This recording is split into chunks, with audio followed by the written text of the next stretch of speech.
The woman looked at him the way certain people look at something that doesn't quite fit the room.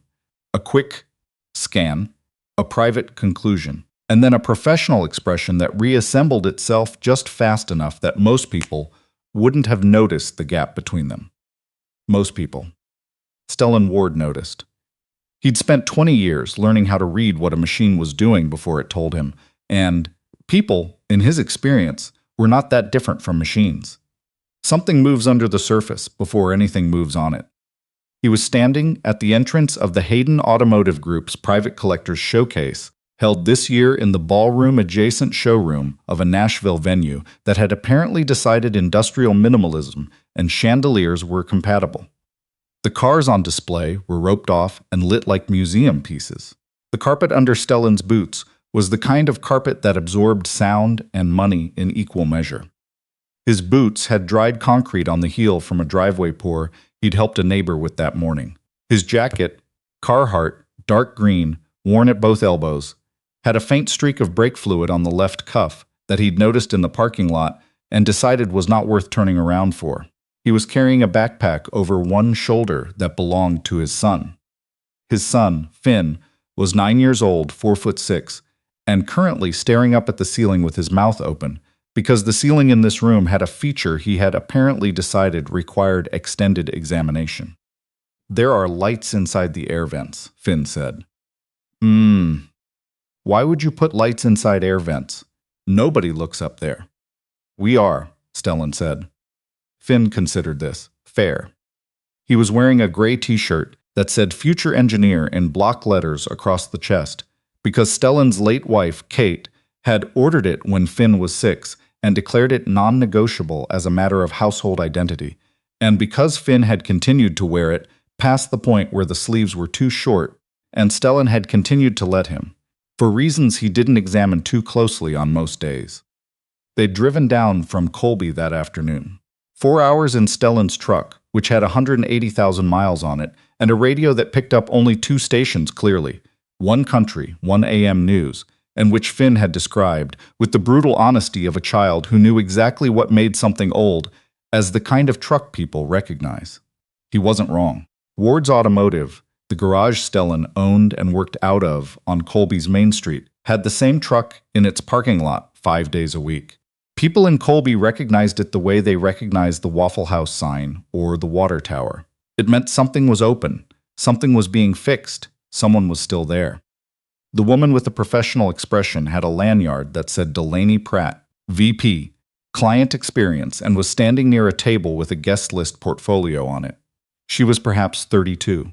She looked, Stellan thought, like someone who was working very hard at something and hadn't yet decided whether the something was worth it. "Good evening," she said, in the voice of a door that has been politely locked. "Evening," Stellan said. Her eyes made one more pass, down and back up, quick enough to seem routine. She paused. "Are you with the installation team? The display mounts weren't supposed to finalize until 7. Stellan stopped. Finn looked away from the ceiling for the first time. He studied Delaney with the frank and unhurried assessment that 9-year-olds reserve for adults who are behaving oddly. "I'm a guest," Stellan said, "Stellan Ward." Delaney's finger moved to the guest list, down the page, then back up. She looked at him again. "You're Mr. Ward." "That's right." The pause that followed was 4 seconds. Not long in the ordinary sense. Long enough in the specific sense of 4 seconds during which someone was deciding whether to believe something their eyes were telling them to question. "I'll need to verify your registration," she said. "Standard procedure for keynote attendees." "Sure," Stellan said, and handed her his driver's license without any particular edge in the word. Because he didn't have one yet, and because Finn was standing next to him holding the strap of his own backpack and watching everything. Delaney studied the license. She looked between the photo and his face twice. She handed it back. "And you have a confirmation number from the Hayden Group?" "I have a letter of invitation from the board. I can pull it up on my phone." "That would be helpful." He pulled it up. She read it. She handed the phone back, and something in her posture shifted, not toward acceptance, not quite, towards something adjacent to suspicion, the specific body language of someone who has decided a thing and is now looking for a structure to build around it. The keynote lounge is through those doors, she said, and then glancing at Finn, children aren't permitted in the vehicle display areas during the showcase. It's a liability issue. There's a waiting area off the main hall. He's with me, Stellan said, simply, not angry, not yet. I understand that, Mr. Ward, but the policy… Is there a policy document I can see? His voice was still level. Because when I spoke to the event coordinator at the Hayden Group last month, no such restriction was mentioned. Delaney's jaw tightened, a small movement controlled. It's a standard client experience guideline. Children under 12 in active display environments. That's not a real policy, Stellan said. He said it the same way he'd say that's not the right torque spec, as a statement of fact, not an argument. The Hayden Group's event terms don't restrict minors. What you're describing doesn't exist, and my son is a registered attendee. He said it quietly. He was very aware of how quietly he was saying it, because Finn was 9 and had his father's habit of storing things away and turning them over later, and Stellan was choosing in real time what he wanted stored. Delaney looked at Finn. Something moved behind her expression. Not cruelty. Stellan was honest enough to see it wasn't cruelty. Something else, the thing people feel when they've already committed to a position and the ground under it starts to give. I'll need to contact our operations manager to clarify, she said. Go ahead, Stellan said. I'll wait. He sat down in a nearby chair. Finn sat next to him, dropped his backpack between his feet, and unzipped the main compartment. He pulled out a dog-eared paperback about automotive engineering, written for 12-year-olds, that he had already read twice, and opened it to somewhere in the middle with the comfort of someone returning to a reliable place. Dad, Finn said without looking up. Yeah. Why does she keep looking at you like that? Stellan looked at the ceiling. The lights inside the air vents were a warm amber. Someone had made a decision about those lights. He wondered briefly what kind of meeting that decision had come out of. She made up her mind about something before she knew enough to make it up, he said. Finn turned a page. That seems inefficient. It is. Delaney was on her phone near the display table. Her back was partially turned. Stellan watched the set of her shoulders, tight, controlled, and recognized the posture of someone whose call was not going the way they'd expected. Two things happened in the next 20 minutes. The first was that a security guard arrived, a large, calm man named Carl, who had the look of someone given incomplete information and was navigating accordingly. The second was that Fiona Galt arrived. Fiona was Stellan's business partner and had been since the years when Stellan still worked in the industry rather than outside of it. She was 51, 5'2", and moved through a room the way a very prepared person moves. Like she knew where everything was and had arranged it that way. She was carrying a leather portfolio. She introduced herself to Carl, shook his hand, opened the portfolio, and set it on the nearest flat surface within 12 seconds of crossing the threshold. Hayden Automotive Group letter of invitation, dated September 3rd, she said, tapping each page as she went. Event registration confirmation. And, she turned to the last page, a copy of the intellectual property licensing agreement between Ward Engineering Solutions and Hayden Automotive, which represents, for context, the legal foundation for 3 of the 4 vehicles currently on display in this room. The room was very quiet. Carl looked at Delaney. Delaney was not looking at the documents. She was looking at Stellan, who was sitting in his chair, in his Carhartt jacket, with his brake fluid-stained cuff, watching her with the particular patience of someone who has been waiting for something and has now seen it arrive. Her face had gone a shade of pale that had nothing to do with embarrassment and everything to do with the specific moment when the version of events you've been operating inside of collapses all at once. Are we good? Fiona said, in a tone that was professionally pleasant and absolutely not a question. Carl signed off and left. Fiona gave Stellan a look that communicated at least a paragraph's worth of thoughts she would share at a more appropriate time, and then she stepped away.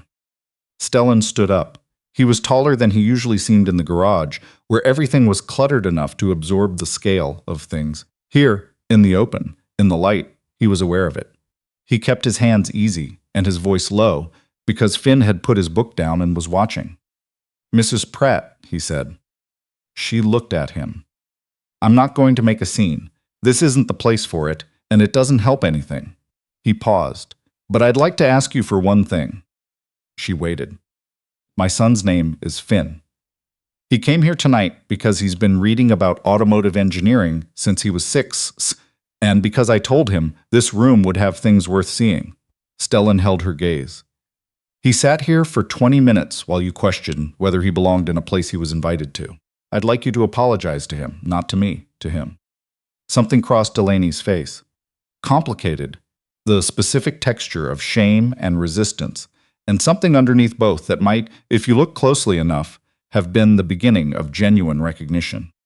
She turned toward Finn. Finn was watching her with serious dark eyes and the expression of a child who has been processing something quietly and is now prepared to receive what comes next. "I'm sorry," Delaney said. Her voice wasn't steady. "I treated you and your dad like you didn't belong here." "You did. I was wrong." Finn looked at her for a moment. "Okay," he said. "Then can we see the cars now?" Something moved in Delaney's face that was almost, but not quite, a smile. Not because it was funny, because it was clarifying. "Yes," she said, "right now." What none of them knew, not Stellan, not Fiona, not Finn, with his engineering book and his too small t-shirt, was that a man standing near the far edge of the showroom had been recording on his phone since the moment security arrived. His name was Pete Halson. He covered automotive trade events for a regional industry publication. Had been invited to document the showcase, and had started filming because, as he said later in an interview that itself generated significant attention, something felt structured about it, like a setup for a fight, and I wanted documentation in case it got worse. He posted the footage at 11:40 that night with a caption that read, "Watched a man get interrogated for half an hour trying to attend an event he was a keynote speaker at. His kid was there the whole time. Judge accordingly." No hashtags, no call to share. By morning, 18 million people had watched it. By the following evening, 43 million. The footage showed Delaney's initial check. It showed the moment she'd directed Finn away from the display area. It showed Carl arriving. It showed Fiona opening the portfolio. And it showed Stellan standing up in his Carhartt jacket and asking Delaney, quietly, without theater, without a raised voice, to apologize specifically to his son. The internet, which does not always respond to things with proportionate clarity, somehow managed to respond to this one with something close to it. The comment sections filled with people who recognized themselves in the man in the work jacket. People who had been told, by a look or a pause or a request for documentation they'd already provided, that they were in the wrong place. People who had been assessed and found insufficient before they'd said a word. And some of them, if they were being honest, recognized themselves in Delaney too. Delaney Pratt spent the night at her desk in the Hayden Group's Nashville offices, alone with 3 monitors and the specific consuming quality of shame that comes not just from being wrong, but from being wrong in front of 43 million people. She had grown up inside this industry. Her father had built a regional automotive services company across 15 years of grinding work, and Delaney had inherited the VP role at 30 after spending 6 years trying to understand a business she hadn't been raised inside. Those 6 years had included a board that watched her with polite skepticism, systems her father had built intuitively rather than documenting, and a client experience division that had quietly lost 2 major accounts in the previous year and a half. Tonight was supposed to have been an opportunity to demonstrate what she could do. She read the comments for longer than she should have. Most were what she'd expected. Anger directed at her specifically, some calling for her resignation. But at the edges, there were other things. A comment from a woman named Bev, apparently in her 50s, that had been shared hundreds of thousands of times, that said only, "I've been on both sides of this. The hard part is recognizing which side you're on while it's happening." She didn't. "I understand that. I've been her." Delaney read it 4 times. She put her phone face down and looked at the Nashville skyline through the office windows. It was 3 in the morning. The city was still doing what it did, indifferent to the specific disaster of her Wednesday. She thought about the boy, about Finn sitting in that chair with his book, patient and watchful, carrying something he hadn't been given the tools to ignore. She thought about the future engineer on his shirt. She thought about her own quick, confident decision in the first 4 seconds at the entrance. The jacket, the boots, the worn backpack, the conclusion she'd drawn and the action she'd taken, and the fact that nobody had told her to draw it or take it. That part was entirely, uncomplicatedly hers. She pulled up Stellan Ward's public record, Ward Engineering Solutions, founded 11 years ago in Colby, Tennessee. 47 patents in structural automotive design, licensing agreements with 4 major manufacturers. Ward's Automotive, separately, a single-bay garage on Main Street in Colby, where the founder still showed up 4 days a week to work on customers' vehicles. She read a 2-year-old trade feature about him twice. Then she closed her laptop and started writing. Not a press statement, not talking points. Just what had actually happened, beginning with the moment she'd looked at a man in a faded Carhartt jacket and decided she already knew who he was. The public statement went out under her personal name, not the company's, at 9 the following morning. It said she had been wrong, specifically, not in the managed corporate language of crisis response. She had looked at Stellan Ward and his son and made an immediate judgment about whether they belonged in that room. She had acted on it. That had been unfair to Stellan, and especially to Finn, who had done nothing wrong, who had been sitting in a chair, reading an engineering book, and waiting for someone to get it right. She did not call it a mistake. She explained, in the plainest language she could manage, that a mistake sounds like an accident, and her choices that evening had not been accidents. They had been quick and careless and built on an assumption she should have examined long before she acted on it. The statement was 8 paragraphs. Fiona Galt read it at 7 in the morning and called Stellan. He was in the garage when the call came, hands around a coffee mug, watching the morning come through the shop window. "Have you read it?" Fiona asked. He had. He'd read it twice standing in his kitchen before Finn came downstairs, and he'd gone back to the 4th paragraph twice more, the one about Finn. "She knows," he said finally. "What do you want to do?"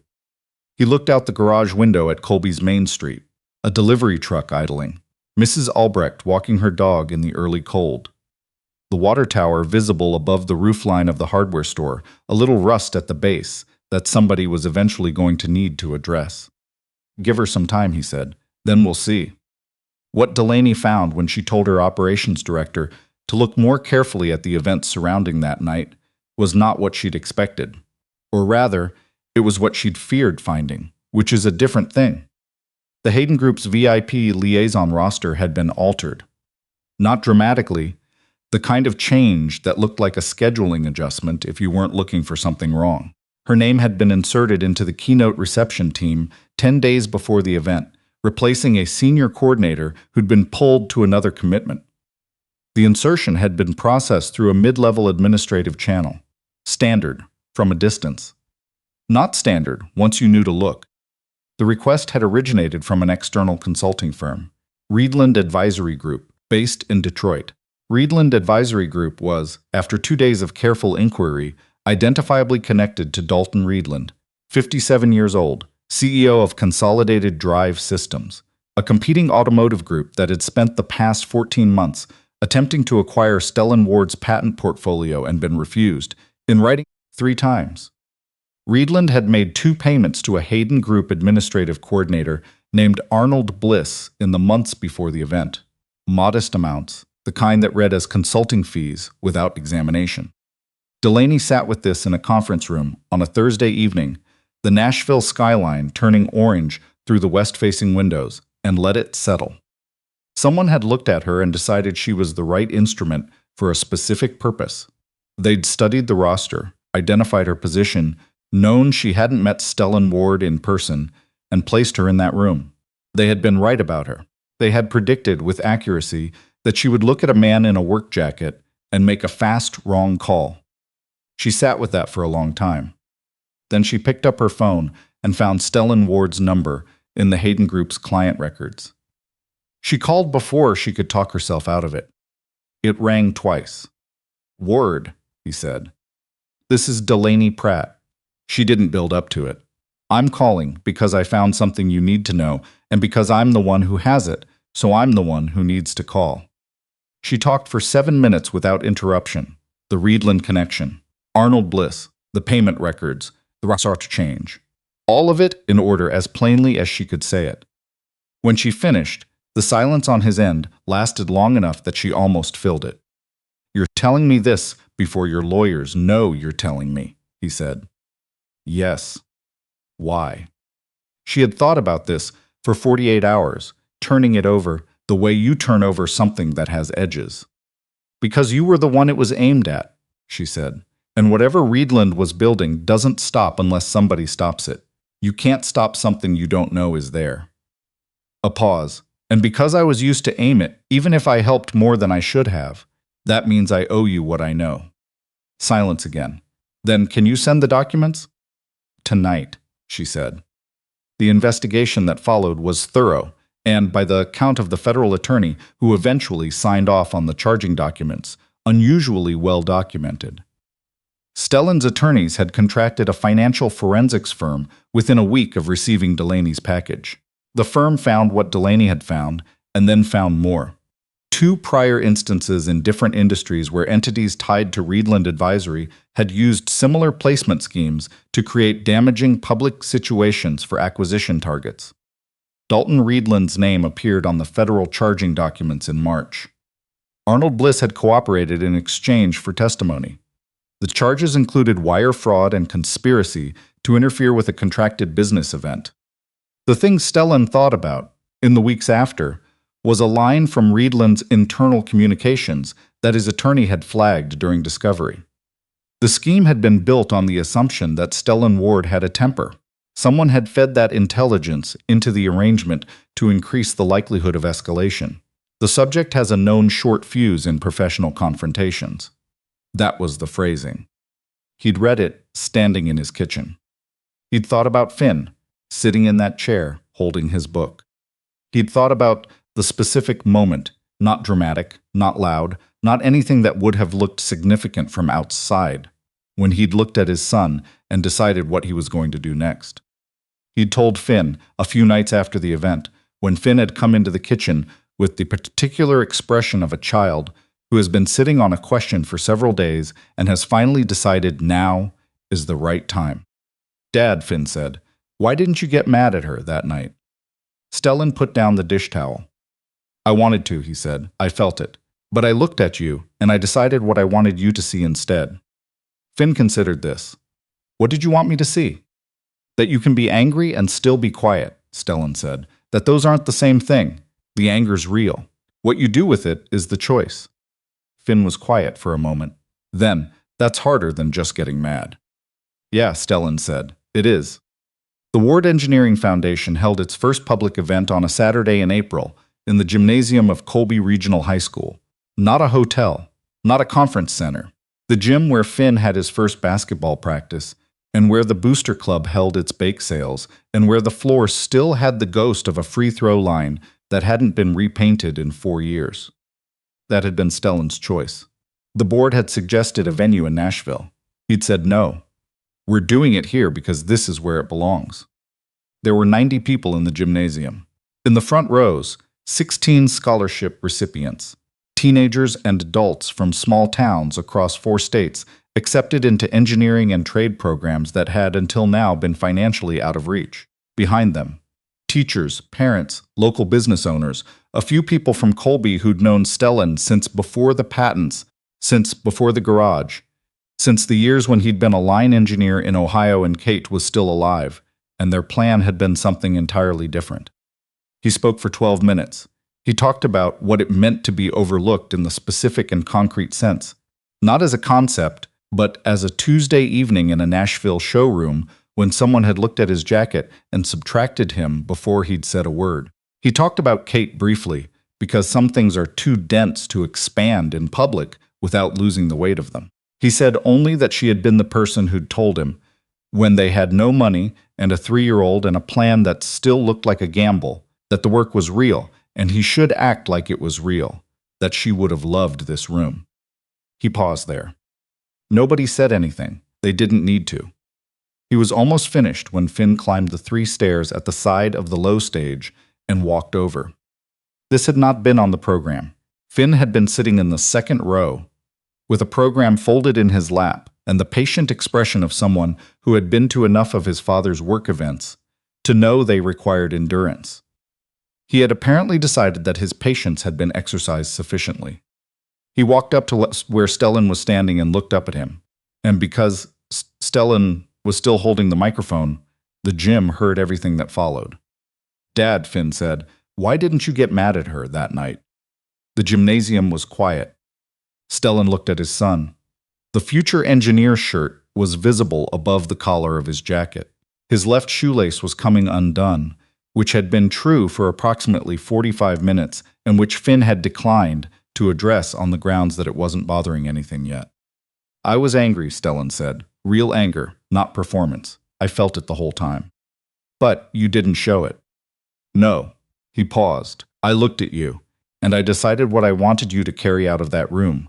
Because you were going to carry something. That was already decided. The question was what?"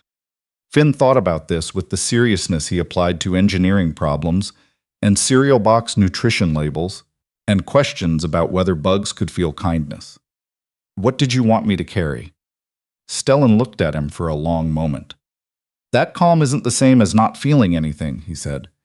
"It's what you choose to show when the feeling is real. The anger doesn't go away. The choice does something with it." He paused. "I wanted you to know the difference, because you're going to be in rooms like that one again, and I won't always be standing next to you." Finn nodded once, the way he nodded when something had resolved itself into a shape he could hold. "Okay," he said. Then he looked out at the gymnasium, at the scholarship recipients in the front rows, and the Colby neighbors in the back, and the ghost of the free throw line, and the plain working ceiling lights that had no amber, no design statement, just lights doing their job. "Can I sit back down now?" "Yeah," Stellan said. Finn walked back to the second row, sat down, and refolded his program. The gymnasium held a quiet for a moment that nobody rushed to fill. Then someone in the back started clapping. It moved forward the way things move in small rooms, person to person, until it was the whole room, unhurried and warm. Delaney was there. She had driven up from Nashville alone, arrived before the doors opened, and found a seat near the side wall where she was neither prominent nor hidden. She had told no one she was coming except Fiona Galt, who had confirmed it was fine and had not made anything of it. She watched Stellan talk about being overlooked. She watched him mention Kate and saw what it cost him to say it plainly in a room of 90 people, and she looked at her hands for a moment because that part felt private even from a distance. She heard Finn ask, "Why didn't you get mad?" She heard Stellan's answer, the honest one, the one that admitted the anger was real. That calm was a choice made against the feeling rather than the absence of it.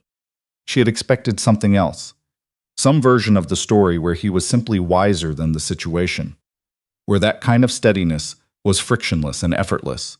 What he described was not frictionless. He'd been angry. He'd wanted to leave. He'd chosen something anyway. That version was the only one that was actually useful to anyone in the room. You cannot replicate serenity you don't feel. You can only choose what you do inside the feelings you actually have. She had spent 5 months starting to understand this. When the event ended, she waited near the side exit. She wasn't positioned for a conversation, just not in a hurry to leave. Stellan found her about 20 minutes after the program ended, crossing the gymnasium with the particular deliberateness of someone who has seen a person and is moving toward them with intention and without production. He looked tired. He always looked tired, in the specific way of someone operating without excess margin. It wasn't defeat. It was just the face of a person carrying a real weight and still standing under it. "You came," he said. "I did." She looked at him. "The part about your wife." He met her eyes. "She would have thought this room was right," Delaney said. He was quiet for a moment. "She would have reorganized the whole thing," he said. "The scholarship criteria, the selection process. She would have had thoughts about all of it." Something in his expression shifted almost imperceptibly. The specific softening of someone hearing something true about a person they loved and allowing themselves to feel it without immediately redirecting the conversation. Thank you, he said then, for the documents, for calling. It was the right thing, she said. That took me longer to figure out than it should have. Most right things do, Stellan said. They stood in the gym for a moment, between the folding chairs and the snack table, and the unrepainted free throw line. Two people who had met in the worst possible circumstances and had both, in the months since, been moving in a direction those circumstances hadn't required of them. That was not nothing. Finn asked me last week, Stellan said, whether I thought you were a bad person. She looked at him. What did you say? I said you were a person who made a bad call, that those were different categories. He paused. He thought about it. Then he asked if we could get ice cream. She smiled at her desk. Delaney looked at the middle distance and felt something loosen in her chest that she hadn't fully known was there. Thank you, she said, for telling him that. It was true, Stellan said simply. Outside the gymnasium, April had produced the kind of evening that could pass for spring if you were willing to be optimistic about it. Cool, still. The first real suggestion of something green coming back. Finn was in the parking lot with a group of kids he'd apparently identified as worth knowing, conducting what appeared to be an animated explanation of a principle from his engineering book. His left shoelace was still undone. Delaney walked to her car and sat for a moment before she started it. The Reedland trial was scheduled for the fall. Her two paused client accounts had both come back, one because of what she'd done, one because it was good business, and she understood the difference and didn't resent it. Her board vote was still 5-3. She intended to earn the sixth seat the slow way, through what she actually did, not through managing what people thought. There was still work. There was always still work. She reached into the passenger seat for her bag. Inside was a copy of the Ward Engineering Foundation's scholarship application criteria, picked up from the welcome table. She had some ideas about it, imperfect ones, the kind that would need revision, but real ones, grounded in something she understood now that she hadn't understood in October. That the way someone presents is not who they are. That the failure to see past it is yours, not theirs. That you can be wrong quickly and right slowly, and slowly is still available to you if you choose it.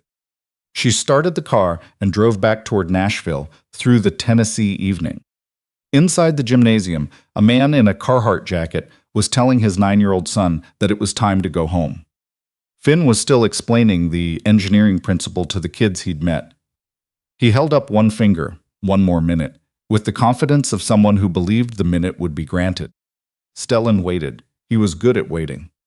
Outside, the April sky held its cold and its quiet, and its first few visible stars, and Finn came through the gymnasium doors, with his shoelace still undone, and his program still in his hand, and the particular energy of a kid who had filed tonight away as something worth keeping.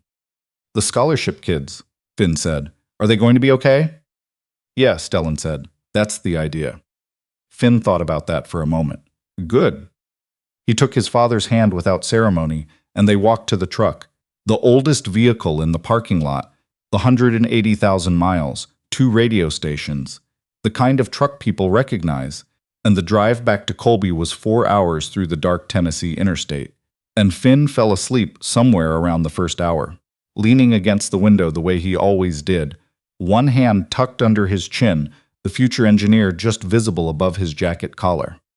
Stellan drove and didn't think about very much, which was itself a kind of richness.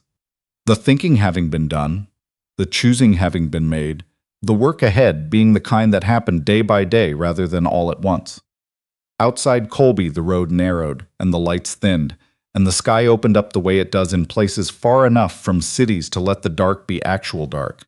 The truck moved through it, carrying a man and his sleeping son, and the quiet, ordinary weight of a life being built slowly, honestly, out of what was actually there. That was enough. Most nights it was more than enough.